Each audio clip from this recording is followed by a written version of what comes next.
Hello, assalamu alaikum. Good morning, good evening, or good night. When I don't know in which time of the day you are watching this video. Today we will learn about the law of contract. First of all, let's see what is the background of this Act 1872. It is the oldest branch of mercantile law.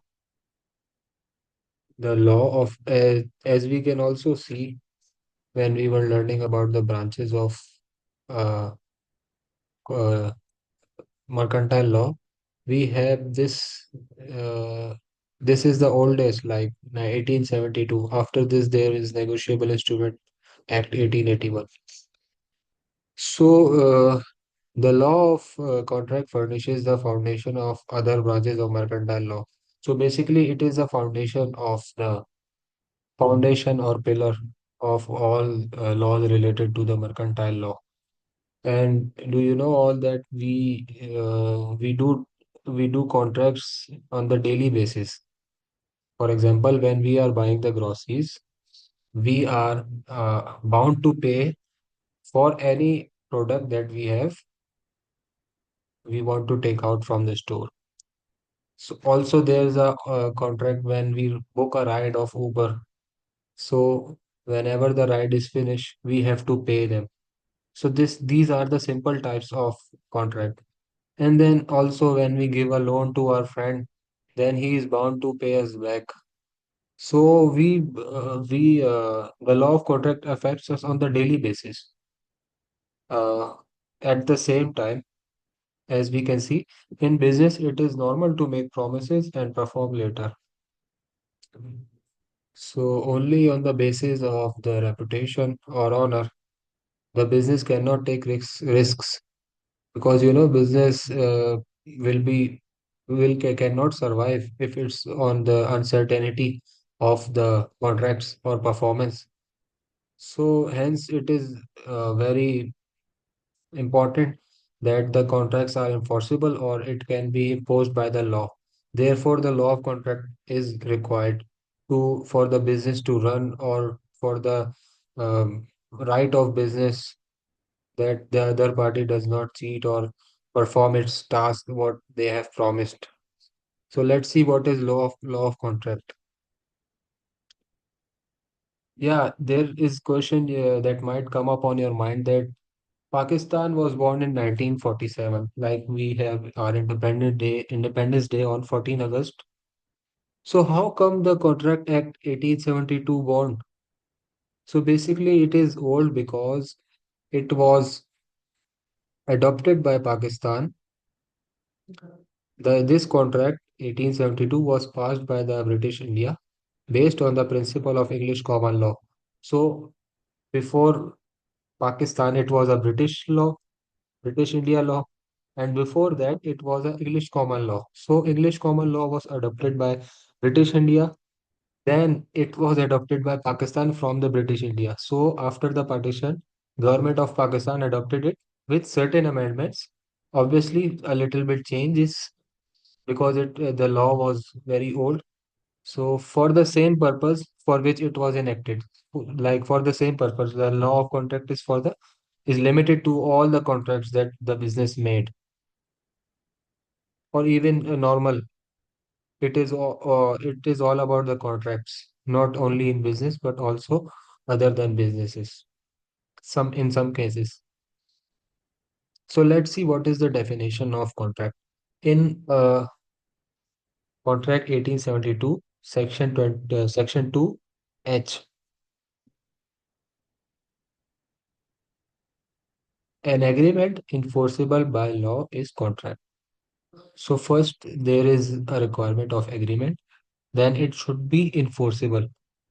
We will also learn these consensus and item and essentials of valid a contract, because a contract is not contract if it is not enforceable by law.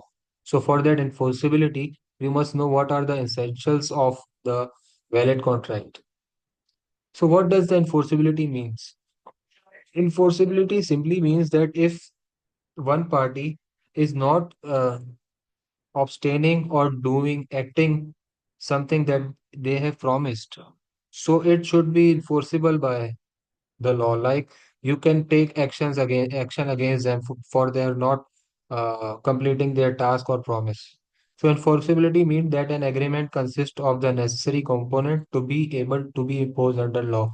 Also, enforceability can only be able to imposed by the law if it has these necessary components to be a valid contract. Hence, we can say that all contracts are agreement, but all agreements are not contracts.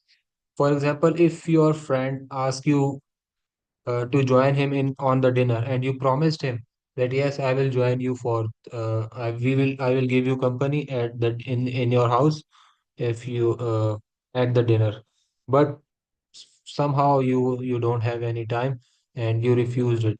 So it's not enforceable by law. It's a social agreement. It is not. It is just an agreement. It is not a contract.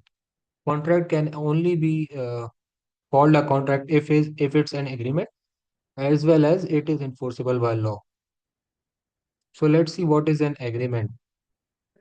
With the help of this example, we will be able to uh, grasp, understand what is agreement is. So agreement is the definition of agreement is written in the Contract Act, Section 2, uh, subsection C. So basically, subsection uh, B. But I am talking about the promisor and promisee terms, so that's why I have written this subsection C. It is promisor and promisee, it is written there. I will also encourage you all to download this Contract Act 1872. You can find it easily on the Google, on the Pakistani website. So, in most of the commercial contracts, each party is both promisor and promisee. Like it's not necessary that one person is promisor and other promisee, but in the most cases, it is happen that both of the persons are promisors and promisee at the same time. The promisee spelling is this Promisee. So let's have an example that A want to buy a car from B. So A offers 2 million rupees for the car of B. Then B accepted this offer. When the B accepted this offer, it become an agreement. So now let's see A, both are promisers and both are promisee. Let's see how it is happening. See, A is promiser as to payment B is while B is promiser as to deliver the car. Both are promisers. B have to deliver the car and A have promised to pay the money or amount. So how both are promisee? While A is promisee of the delivery of car, like A is promisee to receive the car and B is promisee to receive the payment. So that's how these terms are interlinked, that both are both are at the same time happening, or both are at the same time can happen interchangeably. So this is how a contract is made. So I have just wrote these terms from the article, the Contract Act 1872. We have all these definition written on this contract. So first of all, how the offer or proposal, it is also called proposal, is made. When a person signifies to another his willingness to do or abstain from doing anything, like a person who is like sending an offer that he will do something or will not do something with a view of obtaining assent of that other to such or absentees he has said to make proposal. So at the same time, he is also wanting other to do the same for him. Now, how the promise is made? When the person to whom the proposal is made signifies his assent thereto, then the person who has proposal is made accept this proposal that he will also not do or will do something. in return of this promise. The proposal is said to be accepted. It is said to be accepted. So basically, this is the definition of acceptance according to the Contract Act 1872. And when a proposal accepted becomes a promise. So we already learned that what these subsections C, 2C is, promisor and promisee. Then we have this definition of consideration. So when both of these make this promise or acceptance, then they have this consideration that they will not do something or will do something, like abstain from doing something, or such an or abstain from doing, or does or abstains from doing. So this is the consideration both of them have made. Now, let me read out this definition. When at the desire of the promiser, the promisee or any other person has done or abstained from doing, or does or abstains from doing, or promises to do or abstain from doing something, such act or abstinence or promise is called a consideration for the promise. So basically, this is how the consideration is made. Both of them are willing to do something or abstaining from something. So every promise and every set of promises forming the consideration for each other is an agreement. Then this is how the agreement is made. First, the person will give an offer. You can see number one, offer. Then it is accepted. Then both of them have considerations. So offer plus acceptance become consideration, and then consideration becomes made the agreement. So further we have this definition of reciprocal promises, that both of them made the promises. Every promise and every set of promises forming a constitution for each other is an agreement. This is the definition of agreement.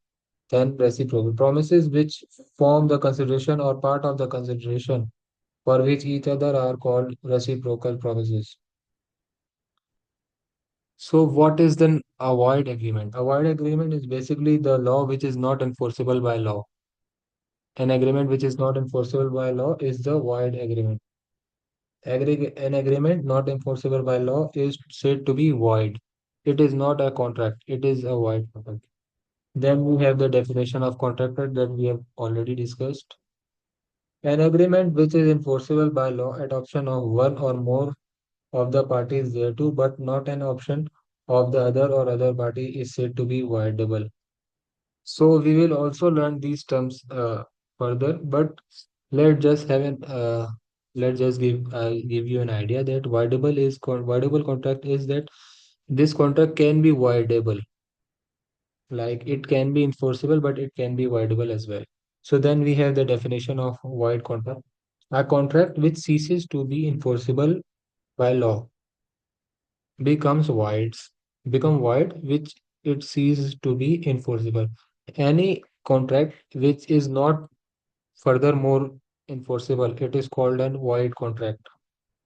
So basically, these are the definitions which the Contract Act 1872 of Pakistan have provided, and I have read out them for you. So how the contract will be avoidable, like it will not be avoidable and it will be enforceable. So that we have the essentials of valid contract, that these 10 things make a contract and make it voidable and imposed by the law. For example, like an agreement which is enforceable by law, they should have these necessary components so that it can be imposed by the law. So I'll just read it out. Then in further videos, we will discuss them in uh, one by one so that we can understand what all of these terms are. So first of all, we have the offer and acceptance, legal relationship, lawful consideration, capacity of parties, free consent, lawful object, writing and registration, certainty, possibility of performance, and not expressly declared void. So thank you so much for watching this video. I hope it helped you and you were able to understand. And I am also learning. So thank you so much.